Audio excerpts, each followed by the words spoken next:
አሰላሙ አለይኩም ወራህመቱላሂ ወበረካቱ። ውድ የተከበራችሁ ክብራትና ክብራን ውድ ቤተሰቦቼ ሁላችሁንም ሰላም ብያለሁ። በመከተል ሙከረማ የተከሰተው ክስተት የዓለማችን መነጋገሪያ ሆኗል። ይሆናል ተብሎ የማይታሰብ ነገር ሆኗል። ምንድነው ክስተቱ የሚለውን አብረን የምናይ ይሆናል። በነገራችን ላይ ደሴ ስላለሁኝ ትንሽ በርዶኛል። ያው እንደነገርኳችሁ ወንድሜና ማሞብኝ ነበር። ፊዛውን ከጨረሰ አሻራ ካደረገ ቀን ቀጠሮ ከተያዘ በኋላ ያው ትንሽ እንቅፋት ገብቶብን ጋሬጣ ወይም ደግሞ የአገዳ ማለት ነው። እሱን ሆስፒታል እያለው እኔም ወደ መካ መጣለው ብያችሁ ምናልባት ዘግጀት ያልኩባችሁ ወንድሞች በጣም አስቸኳይ ዕቃ ካላችሁ ሳምንት ሮብ የሚመጣ ሰው አለ። እኔ እስከዛ ካልተሳካልኝ ለሱ እልክላችኋለሁኝ። ዕቃችሁን በታማኝነት የሚያደርስላችሁ ሰው አለ። የሚያስቸኩል ካለ አለ እኔ ከተሳካ መጣው። እስከዛ ግን ምናልባት ካልተሳካ ያው ለሰው ልክላችኋለሁ። በጣም ድሩሪ እንዲደርስላችሁ የምትፈልጉ ካላችሁ ማለት ነው። ይሄን ያህል ካልኩ ወደ ዛሬው ጉዳይ ልግባና ስለኔ በኋላ እናወራለን። ይህ የምታዩት ወንድማችን በድር ወይም በድራን ይባላል ማለት ነው። የ26 ዓመት ጆርዳናዊ ወጣት ለመጀመሪያ ጊዜ ወደ መካ ዑምራ ለማድረግ ያመራል። ክስተቱ ከዚህ ነው የሚጀምረው። እንግዲህ አስባችሁታል። ምናልባት ይሆናል ብላችሁ የማታስቡት አንዳንድ ክስተቶች ሲመጡ ሱብሃንአላህ፣ እስኪ በኮሜንት አላሁ አክበር በማለት አላህን ሱብሃነሁ ወተዓላ ላቅ አድርጉት ማለት ነው። ወደ መካ መስጂድ አልሐራም ልክ እንደገባ የካዕባን ይመለከታል። ዱዓ ማድረግ ይጀምራል ይላል። አስባችሁታል። ጧፍ ያደረገ ያለ በሚገርም ሁኔታ የመናገር ችሎታው ተመለሰለት። ላኢላሃ ኢላላህ ብሎ የመጀመሪያ ቃላት አወጣ። ምን ያመረ ቃል ነው! ላኢላሃ ኢላላህ ብሎ የመጀመሪያ ቃላት አወጣ። አላሁ አክበር። ከዚህ በላይ የሚያስደስታል። ይሄ የምታዩት ሰው መናገር የማይችል ወይም ደግሞ በተፈጥሮ ኮልታፋ ነው የሚባል፣ ኮልታፋ አይደለም። ያኒ አንዳንድ ሰዎች አሉ መናገር አይችሉም፣ በእጅ ምልክት ምናምን ማውራት የሚችሉ አላህ Subhanahu Wa Ta'ala እንደበታቸውን ምላሳቸውን የያዘባቸው ገና በ5 ዓመቱ የተያዘ ወጣት ነበር። ግማሹን አማ አይነ በሲር ያደርገዋል፣ ግማሹን ኮልታፋ ያደርገዋል፣ ግማሹን እንዳልሆነ ብቻ የአላህ ፍጥረት ነው ሁሉም Subhanahu Wa Ta'ala እና አላህ ከዚህ ሁሉ የጠራ ነው። ያም ማለያም ይህ ወጣት በ5 ዓመቱ ኮልታፋ ነበር።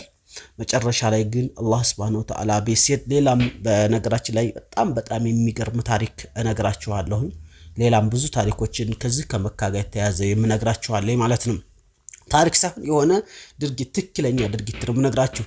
የሱን ጨርስና ጧፍ ያደረገ ያለ በሚገርም ሁኔታ የመናገር ችሎታው ተመለሰለት። ላኢላሃ ኢላላህ ብሎ የመጀመሪያ ቃላት አወጣ። ከዚህ በላይ ምን ያመራል? ላኢላሃ ኢላላህ እኮ የውመል ቂያማ ሚዛንን ሁሉ ትደፋዋለች። ዓለም ላይ ያሉ ነገሮች ሁሉ ሚዛን በአንድ በኩል ቢሆኑ ላኢላሃ ኢላላህ በአንድ በኩል ብትሆን ብቻዋን ትደፋዋለች። ላኢላሃ ኢላላህ ብሎ የመጀመሪያ ቃል ታወጣ ይላል። እንደ ህልም ነበር የመሰለኝ። በጣም ከባድ በሆነ ምላስ ላኢላሃ ኢላላህ አልኩኝ፣ በደስታ አለቀስኩ ይላል። አልሐምዱሊላህ ይላል። አስባችሁታል። አላህ Subhanahu Wa Ta'ala በነገራችን ላይ ወኢን ተዑዱ ኒዕመተላሂ ላ ተሕሱሃ ይላል። የአላህን ጸጋ ብትቆጥሩት አትጨርሱትም ይላል።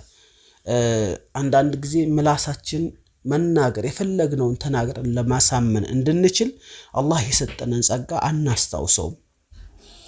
አንዳንድ ጊዜ ደግሞ አይነ በሲር እነዛ ምላስ የሌላቸው ሰዎች በጠይቋቸው ምን ትመኛለህ ብለህ በጠይቃቸው እንደ አንድ ጊዜ ተናግሬ የሆነ ነገር በቃ ወይ ሶላት ዚክር ብቻ የሆነ ነገር መናገር እንድችል የሚል ሁሉም የልቡ መሻት አንድ ጊዜ ብቻ መናገር ነበር የሚመኘው፣ ሌላ ነገር አይመኝም።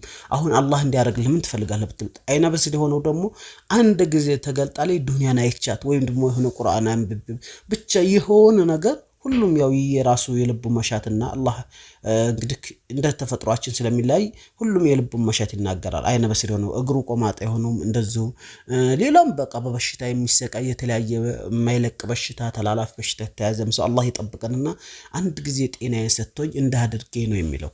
እኛ ደግሞ ጤና አለን የምንል ሰዎች አላህ የሞተ ሰው እንኳን ብትጠይቁት አንድ ጊዜ ዱንያ ላይ መልሶ ሰደቃ በሰደኩ ነው የሚለው አይደል እንዴ?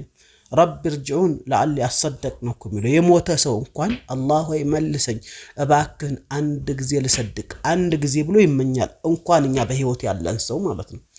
የሞተ ሰው አላህ ወደ ዱንያ እንዲመልሰው ይመኛል። ምን እንዲያደርግ? ሰደቃ እንዲሰድቅ፣ ለይቲሞች ለምስኪኖች እንዲሰጥ እንኳን እኛ ያለን ሰዎችና ማለት ነውና ሁሉም ከተያዘ በኋላ የሚመኘው አንዲትን እድል ሁሌም ይመኛል። አላህ መልካም እድል ሁሉ ይወፍቀን ማለት ነው። ከመጥፎ ነገር ሁሉ ይጠብቀን።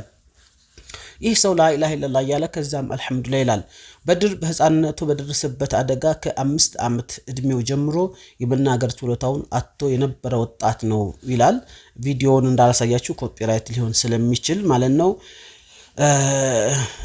በጣም የሚገርም እጅግ በጣም የሚያስደስትም ነው።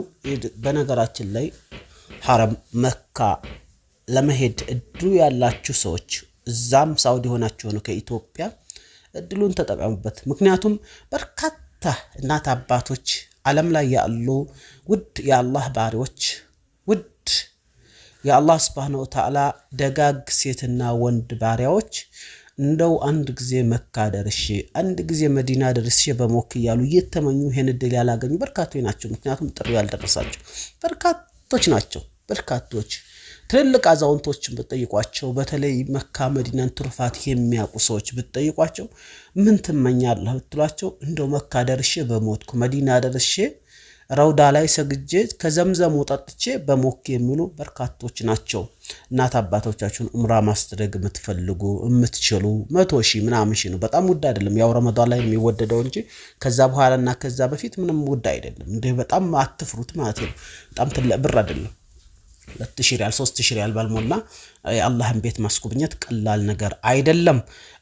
እና ይህ ሰው አይኑ ተገለጠለት። ልላችሁ የፈለኩት ብዙ ታሪክ ነግራችኋለሁ ብያለሁ። በነገራችን ላይ ስለኔም አንድ ነገር ልንገራችሁ። እኔ መካ መጣለሁ ብያችኋለሁ። ኢንሻአላህ መጣለሁ። ግን አሁን እንደነገርኳችሁ አሁን ያለሁት ሆስፒታል ላይ ካልተሳካና ምዘገይ ከሆነ እቃችሁ እንዲመጣላችሁ የምትፈልጉ ውድ ቤተሰቦች እቃችሁን ሳምንት የሚመጣ ሰው ስላለ ልክላችኋለሁ። ዋትስአፓችሁንም ያንዳንድ ከፍቻ እናግራችኋለሁ። በጣም ዶሩሪ የምትፈልጉት እቃ ካለ ማለት ነው። አንተን አንጠብቅ የምትሉ ምክንያቱም ያው ምንም ሁሉም በአላህ ፈቃድ ሆኖ በእጅ አይደለም። ኢንሻአላህ እሱ ደግሞ የሱ በጣም ዱሪ ሲሆን በጣም የሚበር በጣም 700 800 ሺህ የጨረስንበት ስለሆነ እሱም በጣም አስቸኳይ ስለሆነ የሱ ይቀድማል ከኔ በፊት ማለት ነውና ዱዓም አድርጉለትላችሁ ወዳለሁኝ። በጣም ትንጥ ጋሬጣ ናት፣ ግን በጣም አንዳንድ ኢንፌክሽን ሲሆን በጣም ከባድ ነው። ያን ያህል ካልኳችሁ መካ ላይ በርካታ ሰዎች አላህ Subhanahu Wa Ta'ala ዱዓቸውን ተቀብሏቸው ትርፋት አግኝተዋል። አንድ ሰው በጣም በወንጀል የተጠመቀ የአላህን በጣም ያምጥ የነበረ ሰው ሄዶ ሱጁድ ላይ ሞቷል። የት መካ ሱጁድ ላይ አባቱም ሲጠየቅ እንደው አባቱ ይህን ሰው ምንም መልካም ስራ ያቅም ነበርና ትክክል አረቦች የነገሩኝ ነው የምነግራችሁ። ትክክል የሆነ የገሌ ልጅ ብለው ማለት ነውና አባቱ መልካም ስራውን ያቅም ጓደኛውን ሲጠይቀው ግን ምን አደረገ? ለየቲሞች ብቻ በየወሩ ከደሞዙ ላይ ይሰጥ ነበር። አላህ ግን መጨረሻው ቀን ላይ ሶላት እንኳን አይሰግድም። ይሄ ሰው ሊሞት አካባቢ ላይ ምን አደረገ? ጓደኛውን በህልሙ ወደ መካ እንዲሄድ ያዘዋል። እንዴ ይሄ ሰው እኮ እዚህ እንኳን አይሰግድም እንዴት መካ ይሄዳል እያለ ሰውየው በቃ እንደ ዝም ብሎ መናም ነገር ስለሆነ ህልም ነብያችን በነገራችን ሰለላሁ ዐለይሂ ወሰለም እኔ ከሞትኩ በኋላ ወህይ ቆሞ ሩእያተን ሷሊህ ብቻ ነው የቀረው ብለዋል። ሩእያተን ሷሊህ ማለት መናም ጥሩ የሆኑ መናሞች ማለት ነውና መናም አንዳንዴ ወሚን አያቲ መናሙኩም ቢለይሊ ወነሃሪ የሚለዋል ቁርአን ላይ ራስ ማለት ነው። እና ያ ሰው አሁን በሶስተኛ ጊዜ በተደጋጋሚ ወደ መካ ይዘው ሲሄድ ሀያ ይለዋል። ከሄደ በኋላ ግን እዛ ሱጁድ እየሰገደ ምናምን እኔ መጀመሪያ አልሄድም ብሎት ነበር። እኔ እዚህ ሳልሰግድ የት ነው መካ ሄደው ምናምን ብሎት ነበርና እዛ ሄዶ ሲሰጋግዶ ምናምን ሲል መጨረሻ ላይ ከወጡ በኋላ እንደው እንመለስና ይሄ ያልኳችሁ ወንጀለኛ የማይሰግድ የነበረ ሰው ማለት ነው እንመለስ ይላል ጓደኛው። እንኳን ይሄን ብለህ ረካዓት ልስግድ ይላል። እዚህ እየሰገደ ሞቷል ማለት ነው። እና በርካታ ሰዎች በርካታ ታሪክ መሸም ያው ብዙዎቻችሁ ስለ መካ መዲና ስለምታውቁ ብዙ ማውራት አያስፈልግም።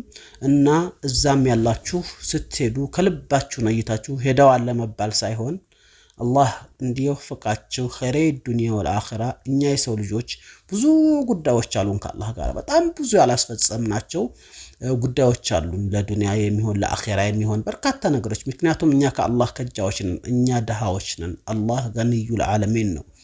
ታላህ ስትለምኑ በንጹህ ልባችሁ በርካታ ነገሮችን ለምኑት፣ አትሰስቱ። አላህ ቤት ስትገቡ መካ ላይ ስትገቡ ጥሩ ነገር ለምኑ በአላህ መልካም ፍቃድ። ምናልባት ያቺ ዱዓችሁን አላህ ተቀብሏችሁ ከሆነ ትንሽ ነገር አትለምኑት፣ በአጋጣሚ ሊቀበላችሁ ይችላል። በርካታ ትልቅ ነገር ለዱዓ አትሰስቱ። አላህ ይሰጣል። በሰፊው ነው የሚሰጠው። የሚያልቅበት የጤፍ ፍሬ ታክል የለችም። አላህ ዘንድ የሚያልቅ ነገር የለም።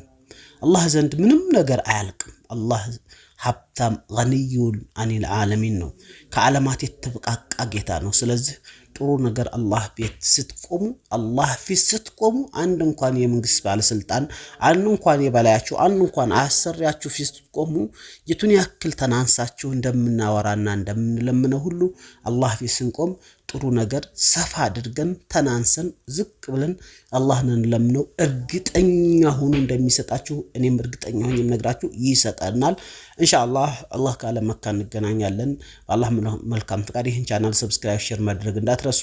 መካ ላይ የተከሰተው ክስተት በጣም ብዙ በርካታ ክስተቶች አሉ። ነገር ግን በትንሹ ያው ይህ ወጣት አፈኮልታፋ ነበር፣ መናገር የማይችል ነበር፣ እንዲናገር ሆኗል። ይህ ነው የዛሬው መካ ክስተት። መካ ላይ እንግዲህ የመካ ኢማሞች ረመዳን እንደምታወቀው 29 28 ቀን ነው የቀረው። ኢማሞች እነ ሼህ ሱደስ እነ መሐር ማቅሌና ሌሎችም ታላላቅ አሊሞች ተዘጋጅተዋል ለተራዊህ። እንግዲህ አላህ ያጠንክረን። ሁላችንም ባለንበት ምንጦም አላህ አድርገን። ከቻልን እኔም መካም ልጦም እችላለሁ ግን አሊያም እናቴ ጋር ልጦም እችላለሁ፣ ወይም ደግሞ መጥቼ ተመልሼ እናቴ ጋር ልጦም እችላለሁ። እንዳልኳችሁ ከተሳካ ከረመዳን በፊት ነው የምመጣው። እቃቸውን እየላችሁ እወጣለሁ። ግን እንዳልኳችሁ ደግሞ ምናልባት ይቆይብናል፣ ምናልባት ቶሎ የኔታ አልተሳካ እቃችን ይቆይብናል ያልኳችሁ የምትሉ ካላችሁ ሳምንት የሚመጣ ሰው ስላለ ሳምንት እልክላችኋለሁ። ላችሁ ሰላም አለይኩም ወራህመቱላሂ ወበረካቱ። ቻናሉን ላይክ፣ ሰብስክራይብ፣ ሼር ማድረግ እንዳትረሱ።